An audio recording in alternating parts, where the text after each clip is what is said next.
tous et bienvenue dans cette nouvelle vidéo. On se retrouve encore pour un nouvel update lecture pour enfin clôturer l'année 2018. Comme ça après je pourrai vous tourner mes tops et mes flops donc de l'année et ainsi passer enfin aux nouvelles lectures de 2019. J'ai encore 5 livres à vous présenter sur cette vidéo et il s'agit principalement des lectures que j'ai fait après les périodes de Noël, donc entre Noël et Nouvel An. J'ai commencé à lire j'ai lu un livre car ma soeur m'avait offert la suite. Donc j'ai pu lire les deux coup sur coup. Donc le premier, il s'agit de euh, Les gens heureux lisent et boivent du café de Agnès Martin-Lugan. Je l'avais dans ma pile à lire depuis un certain temps. Et donc c'est une très jolie édition collector de chez Pocket, hein. Et j'attendais de me lancer en fait. Et ensuite, quand j'ai su qu'il y avait une suite, je l'avais mis dans ma wishlist et ma soeur me l'a pris car elle l'avait lu ce titre. Donc ma soeur la plus âgée, ma première soeur en fait, c'est pas celle qui lit les mangas, l'autre soeur, celle qui a les enfants. On va suivre encore une Diane, décidément. Dans la précédente vidéo, je vous parlais d'une Diane aussi. Là, on va suivre Diane qui a perdu son mari et sa fille. Donc dès le début de l'histoire, c'est assez violent la façon dont c'est décrit. Après s'être complètement renfermée pendant un an, elle va décider de changer de vie car elle est vraiment trop en mode déprime, loc, elle ne fait plus rien de sa vie. Elle va décider de changer de vie et d'aller s'installer en Irlande. Alors, sachant que Les gens heureux lisent et boivent du café, c'est le nom justement d'un café littéraire qu'elle possède grâce à ses parents qui lui ont acheté.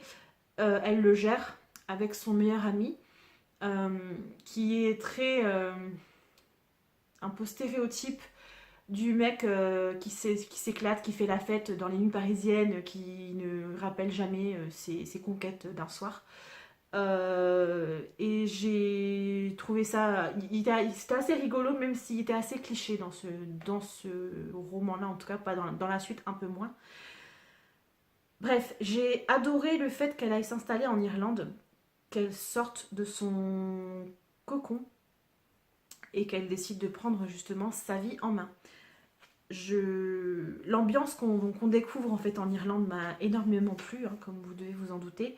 Là-bas, elle va rencontrer plusieurs personnes, dont son voisin de cottage qui s'appelle Edward, qui est très rustre et désagréable, mais ça passe. Franchement, ça va. J'ai lu des commentaires qui disaient que le mec était imbuvable, qui était vraiment. Il est imbu de lui-même, etc. Mais on sent, en tout cas, j'ai eu l'impression de sentir tout de suite qu'il avait forcément des failles, hein, qui se prennent. On peut pas encore dire qu'il se prend pas pour de la merde, c'est pas vraiment ça, c'est qu'il ne veut pas s'embêter en gros avec les femmes. On a l'impression qu'il est dans son monde à lui, qu'il se suffit à lui-même. En gros, voilà, il est pas foncièrement méchant, je pense. Mais voilà, on nous peint un tableau un petit peu spécial de lui. Là, j'ai mes chats qui sont en train de faire la fête dehors. Je sais pas ce qu'ils font. Donc comme je vous dis, ça m'a pas trop gêné son côté un petit peu rustre. Par contre, un truc qui m'a gêné dans ce livre, je sais que c'est pas le principal sujet du livre, mais c'est la cigarette. Elle fume énormément, cette dame. Euh, Étant moi-même ex-fumeuse depuis 5 ans maintenant, je suis fière. J'ai trouvé qu'on parlait beaucoup de la cigarette, quoi. Enfin, toutes les deux, trois pages, j'allumais une cigarette alors que je faisais ça. On éteint une cigarette, on prend une cigarette, on allume une cigarette, on éteint une cigarette, on se met au balcon pour fumer, on sort pour fumer. La cigarette est vraiment omniprésente. Limite, je me suis demandé si ça devait même pas s'appeler Les gens heureux fument et boivent du café, quoi. Parce que la lecture, finalement, mis à part qu'elle est un café littéraire, on parle pas tant de lecture que ça. Et voilà, c'est juste un petit point qui m'a un petit peu saoulé dans le livre. Mais voilà, on peut être gros fumeur, comme c'était mon cas à l'époque, mais là, il y a des limites quand même. On a l'impression que la cigarette, ça régit un petit peu sa vie.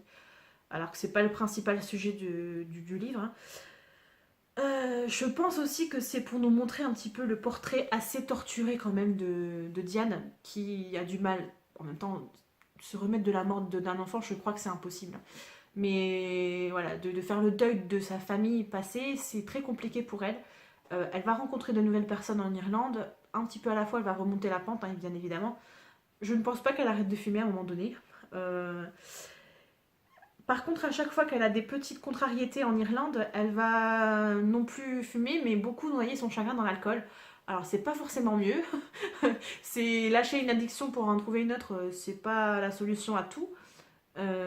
Surtout que c'est quand même une femme, je crois qu'elle a la trentaine, ou elle est dans la trentaine, donc elle est quand même assez sensée pour savoir qu'on règle pas les problèmes à coups de boisson ou de clope ou de nuit de débauche, peu importe, voilà. Justement, j'ai pu être agacée un petit peu par Diane, le personnage principal, concernant certaines de ses réactions. Car des fois, elle avait des réactions exagérées pour certains sujets et d'autres fois où justement elle ne réagissait pas et j'avais envie de lui foutre des claques. Comme je le disais, elle a la trentaine, il y a des choses quand même qu'à 30 ans ou peu importe, elle est censée savoir. Quand on a déjà eu un mari et un enfant, voilà, on n'est pas non plus naïf au point de croire certaines choses et elle devrait se rendre compte de plus de choses, je trouve. Mais après, voilà, j'ai passé un bon moment à la lecture de ce livre que j'ai beaucoup aimé. Vraiment, vraiment beaucoup. Je l'ai lu d'une traite en fait. Et j'ai lu le deuxième aussi, la suite, tellement j'étais à fond dans l'histoire. J'avais lu, je crois, même pas quelques pages du premier chapitre. Et en fait, j'ai dit non, il faut que je me plonge dedans parce que j'étais vraiment absorbée par l'histoire. Et j'ai beaucoup aimé. Ce qui m'amène à la deuxième lecture, qui est la suite. La vie est facile, ne t'inquiète pas. Donc toujours de Agnès Martin-Lugan. Donc là, par contre, c'est une édition classique chez Pocket. J'ai préféré ce tome-là, enfin ce tome, j'ai préféré la suite au premier. Même si j'ai beaucoup aimé l'autre, celui-là j'ai vraiment eu un coup de cœur. Je l'ai trouvé beaucoup plus profond que le premier. Alors en essayant de pas trop vous spoiler, mais c'est pas évident parce que forcément quand c'est la suite d'une histoire, c'est un peu difficile de pas vous spoiler la fin du premier. Hein. Donc Diane, elle est encore une fois au centre de ce livre. Bien que de nouveau en France, sa vie, elle n'a pas forcément pris le chemin qu'on aurait pu penser à la fin du premier livre. Mais c'était pas mal parce que justement, ça changeait de ce qu'on aurait pu croire. L'auteur a choisi de ne pas faire dans la facilité. Alors, elle en fait quand même baver pas mal à ses personnages. Hein. Et Diane, on peut dire qu'elle en bave quand même pas mal. Même beaucoup. Comment dire Je pense qu'au bout, même pas à la moitié de ce livre, j'avais espéré et deviné la fin. Car on va nous parler encore une fois, donc d'Edward, qui va refaire un peu surface. Car voilà, elle est rentrée en France, donc elle n'est pas, au début de l'histoire, elle n'est pas avec Edward. Il n'y a pas lieu d'être d'ailleurs.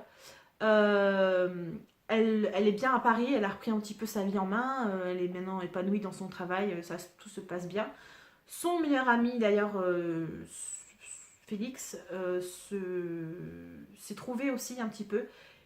Je l'ai trouvé un petit peu plus posé dans cette suite, donc ça m'a bien plu. Et dans ce tome-là, elle va rencontrer un homme qui s'appelle Olivier, dont elle va très très vite tomber sous le charme qui ne m'a pas vraiment plu moi dès le départ. Je le sentais pas trop. Et avec lui, elle va refaire comment Elle va essayer de refaire un peu sa vie, mais il y a aussi des vieux démons qui vont ressurgir concernant son désir de ne plus avoir d'enfants, car pour elle, donc, elle a déjà perdu sa fille et elle n'a pas envie d'avoir d'autres enfants. Elle dit qu'elle n'en aura jamais plus d'ailleurs. Voilà, il y a encore quelques petits stéréotypes sur ce tome-là, mais beaucoup moins que dans le premier. Comme je vous disais, il y a des passages qui sont un peu plus profonds, qui m'ont vraiment pris aux tripes. Alors peut-être que c'est mon avis personnel parce que ça m'a renvoyé à certains épisodes de ma vie ou des petits passages de ma vie que j'ai pu vivre. Voilà, enfin, pas concernant la vie amoureuse, mais concernant d'autres éléments dont je ne vais pas vous parler pour pas vous spoiler, sinon il n'y aurait plus du tout d'intérêt à le lire. Hein, mais ceux qui l'ont lu voilà, peuvent peut-être comprendre de quoi je parle. Elle va être amenée quand même à revenir à un moment donné pour une période en Irlande. Donc voilà, vous allez voir de quoi je veux parler. Après, que vous dire d'autre J'ai très envie de découvrir d'autres romans d'Agnès Martin-Lugan, car celui-ci m'a vraiment... j'ai eu ma petite larme aussi. Ça m'a... À la fin, j'ai mis du temps à m'en remettre. J'ai dû attendre 2 jours avant de lire une autre chose, parce que j'étais encore dans celui-là. Donc ces deux-là, je vais les garder hein, sans grande surprise, vu que on a terminé l'année 2018 en beauté avec ceux-là. Je passe à la suite, un roman que j'avais dans ma pile à lire aussi depuis pas mal de temps. Mais j'attendais le bon moment pour me lancer. Et en fait, c'est grâce à ma cousine. Donc je juge si jamais tu passes par là. Je ne sais pas trop si tu regardes mes vidéos. Mais bon, en tout cas, voilà. Je pense que je vous ai déjà parlé d'elle. Ma cousine qui est prof d'histoire. Ah oui, vous savez un petit peu toute ma vie. Hein, mais voilà, c'est pour vous remettre un peu en contexte. Elle adore Harry Potter. Mais elle aime aussi lire d'autres choses, hein, évidemment. Il n'y a pas que Harry Potter dans la vie. Et elle était en train de lire ce livre où elle l'avait lu, je crois, où elle venait juste de le finir. Et j'ai dit, ah bah ça tombe bien, ça va me donner envie de le lire. Et j'ai dit, allez, vas-y, je me lance. Et ben, je l'ai lu quasiment d'une traite également. J'ai beaucoup aimé, même si je m'attendais à plus trash. Si je me rappelle bien, j'ai eu des échos un petit peu... Bon, ils étaient positifs, mais j'ai eu des échos un petit peu, pas choqués, mais... Ah oui, c'est quand même un livre assez dur, il y a des passages compliqués. Et en fait, ben, pas tant que ça. C'est plus un sentiment malaisant, en fait, parce que le personnage principal est souvent, même très souvent, tout le temps ivre. Donc c'était un petit peu une atmosphère particulière, mais voilà, c'était pas, il n'y a pas non plus des événements de dingue, à part l'élément principal du livre, mais c'était pas pire que certains autres livres que j'ai pu lire ou que je vais lire dans le futur, je pense. C'est un bon thriller. Il y a du suspense tout au long du livre. On va changer de point de vue, encore une fois, à chaque chapitre. Ça faisait longtemps. Ça faisait pas si longtemps que ça, mais voilà. On va suivre principalement 3 femmes, donc au début 2. Le personnage principal, donc, qui est Rachel. Ouais, voilà, Rachel. Et la femme qui a disparu ensuite. Donc on va passer de l'une à l'autre. Qui s'appelle, je ne me rappelle plus, Megan. Voilà. Rachel, elle prend le train tous les jours. Et tous les jours, le train s'immobilise à une partie du voyage. Et elle a vue sur une sorte de quartier où elle a habité il y a quelques temps. Donc elle s'imagine en fait la vie des habitants. Elle les voit un petit peu au loin, donc ils sont pas si loin que ça, vu qu'elle arrive quand même à distinguer des formes de visage, si c'est des hommes ou des femmes. Donc je pense qu'elle est quand même assez proche des maisons. Elle passe tous les jours à la même heure en fait pour aller travailler, donc elle voit en revenant, en y allant et en revenant le matin et le soir d'ailleurs. Elle spécule un petit peu sur ces personnes, elle les idolâtre, elle imagine leur vie, elle leur invente des noms, elle leur invente des vies tout simplement. Mais Rachel, elle a un gros problème, comme je vous l'ai dit, c'est l'alcoolisme. Elle est tous les jours j'allais dire, je cherchais le mot en français, mais en anglais c'est wasted, je crois. Elle est clairement défoncée, quoi. Pardon pour l'expression, mais elle est vraiment à l'ouest. Euh,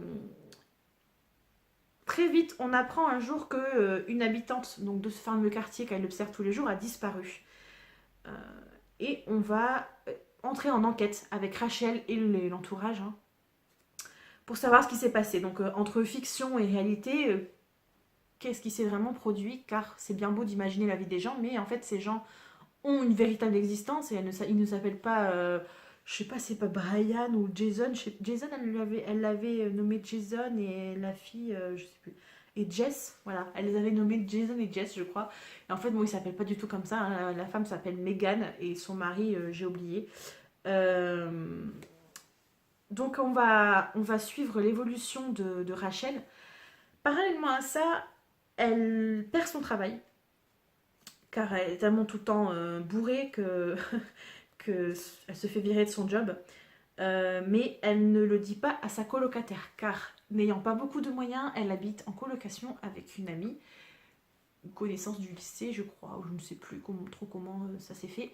Et Bonne Poire, encore, elle supporte un petit peu ses cuites à rallonge, ses vomis dans les escaliers, enfin c'est un petit peu bizarre. Rachel aussi est très très très obsédée par son ex-mari, Tom, qu'elle n'arrive pas à oublier, car c'était son premier grand amour. Et enfin, c'est un petit peu compliqué parce qu'il l'a trompée. Et il vit avec sa nouvelle femme dans la maison qu'elle avait choisie. Donc en gros, elle les voit tous les jours. Elle sait qu'ils sont là dans le quartier qu'elle peut observer depuis le train. Donc c'était ce côté-là qui était un petit peu malaisant. Étant donné que la femme, donc Megan, a disparu, elle va avoir envie de mettre tout ça au clair. De plus, il lui est arrivé des choses dont elle n'arrive pas à se rappeler. Dans les soirées qui ont pu suivre l'enlèvement de Megan avant et après, etc. Donc ça va être aussi une enquête sur ce qu'elle a fait elle en fait pour voir. Là, elle se rend vraiment compte qu'elle a un gros problème avec l'alcool. À chaque fois, elle dit qu'elle va arrêter, mais elle arrête jamais. Voilà, et on va suivre l'évolution de Rachel, de Megan, et par la suite de la nouvelle femme de Tom. Donc à chaque fois, on va être vraiment dans leur tête. Bien que les passages où on parle de la nouvelle femme de Tom, c'est Ellie, comment elle s'appelle, Anna. Anna, ces passages sont un peu plus courts. Alors par contre, j'ai bien aimé la façon dont c'était amené. Tout le long du livre, on se demande si c'est pas lui ou elle ou un tel qui a tué Megan, parce qu'elle a disparu, mais très vite on nous dit qu'elle est morte. Hein. C'est pas une surprise dans ce livre. Après, il faut trouver qui a fait quoi. Voilà. C'était très intéressant. J'ai bien aimé le twist de fin, car on pouvait s'y attendre, oui, à force, parce qu'on a tellement soupçonné tout le monde qu'on dit, bah non, si c'est pas elle, c'est lui, si c'est pas lui, c'est elle, si c'est pas elle, c'est lui. Voilà, c'est pas une énorme surprise à la fin, mais c'était sympa la manière dont c'était amené, même si c'était légèrement tiré par les cheveux, j'ai trouvé quand même. C'était voilà, c'était j'étais un peu mitigée, même si j'ai bien aimé. L'écriture, elle est très très simple, assez banale, comme si on était un petit peu détaché. Alors j'ai bien aimé la lecture, comme je vous dis, mais j'ai pas ressenti d'émotion forte, même quand, à part le fait d'être un petit peu mal à l'aise. Pourtant, il arrive quand même un meurtre, il y a des choses un peu bizarres qui se passent, mais j'ai jamais été triste ou énervée ou trop émue par certains personnages. Euh, un petit peu comme si le ton voulu du livre était celui d'un reportage à la télé un peu neutre, bien que dernièrement la télé ne soit pas vraiment neutre concernant certains sujets. Au niveau des journaux télévisés, mais ça c'est un autre débat. Voilà, mais à la manière voilà, d'un reportage où on nous donne des faits, on nous explique, on rassemble les éléments sur ce qui s'est produit, mais j'ai pas ressenti d'émotion vive à la lecture de ce livre. Comme je vous dis, mis à part la tension et le côté malaisant de l'histoire, c'est tout. C'était un peu froid, voilà. Sinon, voilà, c'était pas non plus hyper terrifiant, quoi. Il y avait quelques longueurs entre les découvertes qu'on va faire concernant Rachel, Megan et Anna. Il y a des passages un petit peu répétitifs, mais dans l'ensemble, c'était très prenant. Comme je vous dis, même si on découvre les éléments de nous-mêmes aux trois quarts du livre, donc ça arrive quand même assez tard, donc ça va. Et on va savoir le fin mot de l'histoire. Et c'était sympa, mais c'était pas l'histoire du siècle non plus. Hein. J'ai bien aimé, mais c'était pas un coup de cœur. Je ne vais donc pas le garder, je pense, celui-ci. Comme je vous dis, un thriller, une fois qu'on connaît l'assassin, c'est plus intéressant à relire.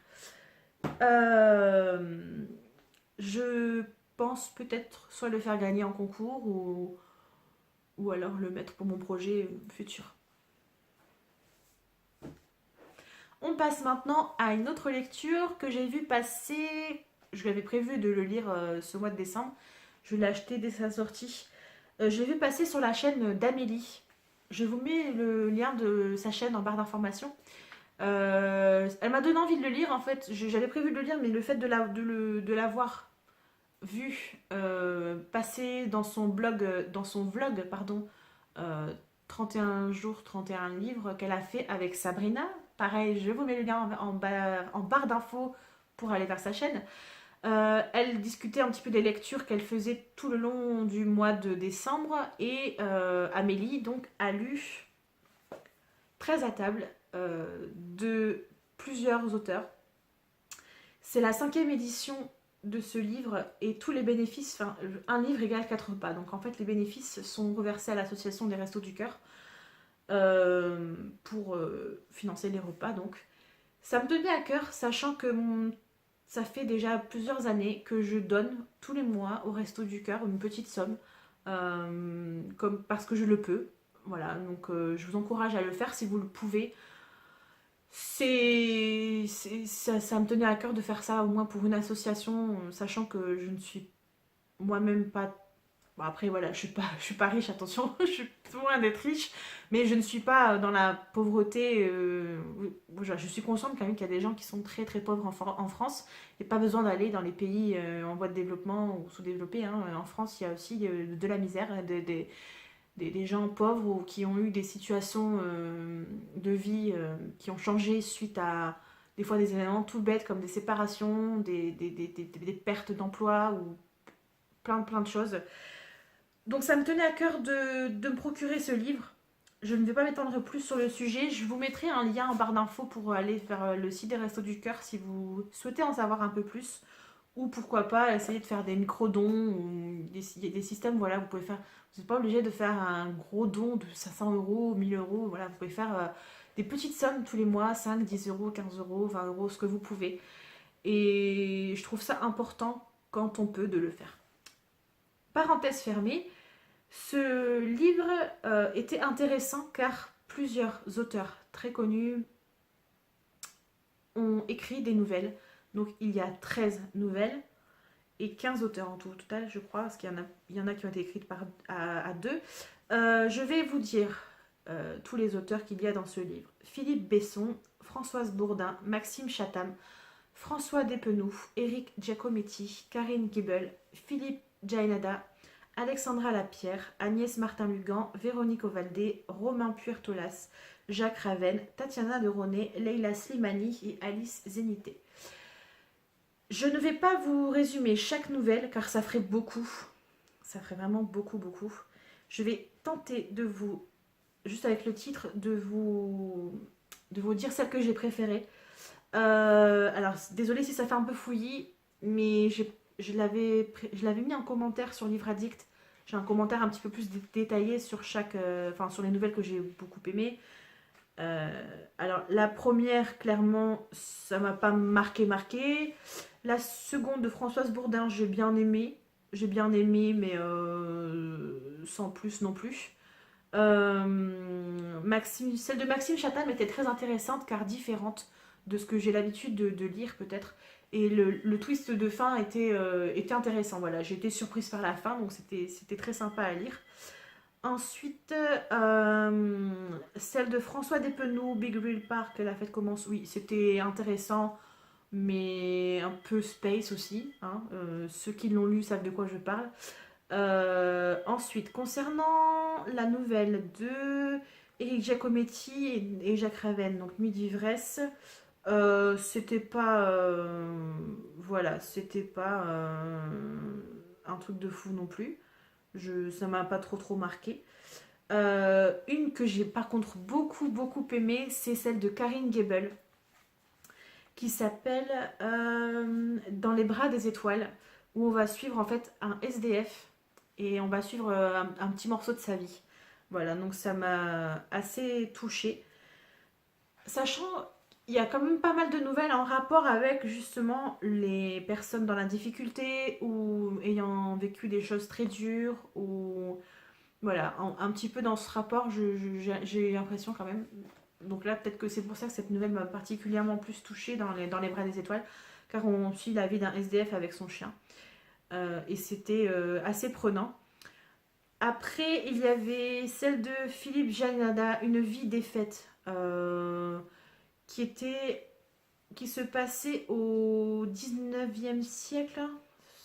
La fin du siècle 19e, ouais, c'est ça. Donc c'était bien d'avoir un truc hors contexte, enfin hors contemporain, c'était pas mal. Après, c'était pas ma préférée non plus, hein. Ensuite, il y a eu celle d'Alexandra Lapierre, Bulles amères, qui était plutôt rigolote qu'autre chose. Enfin, rigolote, entre guillemets, hein, c'était pas. Ça parlait de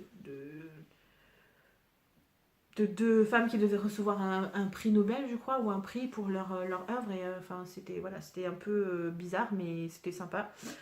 J'ai bien aimé celle d'Agnès Martin-Lugan, donc La Crémaillère, où on suit l'histoire d'une femme qui va tout faire pour faire plaisir à ses invités, mais elle a le. Comment elle a la main lourde un petit peu sur la façon dont c'est fait. C'est-à-dire qu'elle voit les choses en grand, en trop grand, et elle va se perdre un petit peu dans l'organisation de sa fête, quitte à se mettre à dos ses enfants et son mari. Donc j'ai bien aimé. Ensuite, la nouvelle de Véronique Ovaldé, je suis longtemps restée une clématite. Elle était bien, mais sans plus. Ça m'a pas vraiment beaucoup marqué. On va suivre une histoire d'adolescente. D'adolescente qui a un nom un peu particulier, je crois. Euh, Elle s'appelle d'ailleurs Perpetua. Voilà. C'est juste. C'était un petit peu. Comment particulier. C'est tout ce que j'ai à dire. Ensuite, Romain Puertolas, Les cochons de Karl Lagerfeld. Ouais, c'est une de celles qui m'a le moins plu parce que je l'ai trouvé un peu absurde. Après, c'est parce que j'ai juste pas accroché, hein, je pense. Ça allait, mais c'était vraiment celle que j'ai le moins aimée, je pense. Ensuite, Trouble Fête de Tatiana de Roné, j'ai adoré. J'ai vraiment beaucoup aimé. Car ça, malgré la nouvelle très courte, on réussit à sentir. Ouais, on réussit à sentir le. On réussit, c'est bizarre. On arrive à sentir le malaise du personnage principal à la fin de la nouvelle, suite à une rencontre avec quelqu'un. Si vous l'avez lu ou que vous comptez le lire, ou que vous comptez la lire, pardon, vous allez comprendre. Et j'ai beaucoup aimé. Ma nouvelle préférée est celle de Leila Slimani. J'ai vraiment beaucoup aimé. La fête des voisins. On va suivre une femme qui est enfermée chez elle par son mari. C'est-à-dire qu'elle n'a le droit de rien faire. Et encore, avant, elle était dans le noir. Là, maintenant, il lui laisse quand même les volets ouverts. Mais elle ne peut pas sortir sans lui. Quand ils vont faire les courses, elle doit se tenir à côté de lui comme un chien, quoi. Et elle m'a beaucoup touchée, cette nouvelle. On suivait un petit peu la détresse de cette femme. Elle ne vit que pour son mari. Elle sert son mari. Elle est complètement soumise à son mari. Et son seul petit plaisir de la journée, c'est de regretter un petit peu ce que font les voisins de l'immeuble d'en face. Et un jour, il va y avoir une fête d'organiser, donc la fête des voisins. Elle va demander à son mari d'y aller. Et vous allez voir ce qui se passe par la suite. Voilà. Je ne vais pas vous dire la fin, parce que ça m'a beaucoup plu. Et enfin, la dernière nouvelle de ce recueil, c'est Le goût des fraises sauvages d'Alice Zénité. Alors, je ne sais plus de quoi ça parle. C'est que ça m'a vraiment pas marqué. Euh, Ah oui, si, ça y est. Non, j'ai pas trop. J'ai pas trop aimé non plus. C'était bof. Donc, malgré quelques petites déceptions sur certaines nouvelles, bon, après, on peut pas tout aimer, hein, évidemment. Il y en a quand même 3 ou 4 que j'ai vraiment beaucoup aimé. Donc, mes préférés, Leila Slimani, Tatiana de Roné, Agnès Martin-Lugan et Karine Gebel. C'est vraiment celles qui se sont le plus détachées pour moi. Si vous l'avez lu, n'hésitez pas à me dire en commentaire si vous avez apprécié les mêmes que moi ou si vous avez préféré d'autres nouvelles. Pourquoi Si vous êtes d'accord avec moi ou pas sur mon ressenti, et je suis ouverte à la discussion. Voilà. On passe maintenant au dernier livre du mois de décembre. Donc ma dernière lecture donc là c'est le plaisir de te les détester d'Émilie Million, chez Collection et H également, donc Harlequin. J'ai beaucoup aimé cette histoire, même si j'ai préféré Les vrais amis ne s'embrassent pas sous la neige. C'était une histoire sympa, même s'il y a zéro suspense. Voilà, c'est une romance. Alors par contre, c'est pas une romance de Noël. J'étais un peu déçue, parce que la couverture pouvait laisser croire que il y a juste un petit passage où on parle du froid, je crois, mais j'ai pas eu l'impression que c'était pendant les fêtes de Noël. Ah, voilà, c'était un peu bizarre. Cette romance, ça fait un petit peu déjà vu quand même, hein. Marie, le personnage principal, va aller à une réunion d'anciens élèves. Donc par contre, ça se passe en France. Donc souvent dans les téléfilms américains, on voit souvent ça, les réunions d'anciens élèves, voilà. Donc là, ça a changé parce que ça se passait en France, donc c'était concernant des élèves, enfin des personnes françaises. Et évidemment, Marie va tomber, elle veut pas du tout y aller au début parce qu'elle se dit qu'elle a raté sa vie, elle a pas de travail qui lui plaît, elle est pas mariée, elle a pas d'enfant, elle vit en colocation, elle est pas très chaude pour y aller. Et c'est une amie à elle, enfin son amie qui va y aller, une amie d'enfance, donc de lycée, qui va la forcer à y aller avec elle. Et là-bas, en fait, elle va tomber sur un mec. Elle va le trouver hyper beau. Il va l'aborder naturellement. Elle va pas le reconnaître. Et en fait, c'est un élève avec qui elle était brièvement sortie à son époque. Sauf que ça s'était très très mal passé, puisqu'elle l'appelait monsieur. Comment elle l'appelait? Je sais plus. Elle avait un surnom un peu. Comment dire? Pas Monsieur Éternu, ou je sais pas, Monsieur Renifleur, ou je sais plus, quelque chose comme ça. Bref, le geek boutonneux s'est transformé en beau gosse, patron d'entreprise, voilà. Et il va proposer, suite à une discussion, plusieurs événements, il va proposer à Marie de travailler pour lui.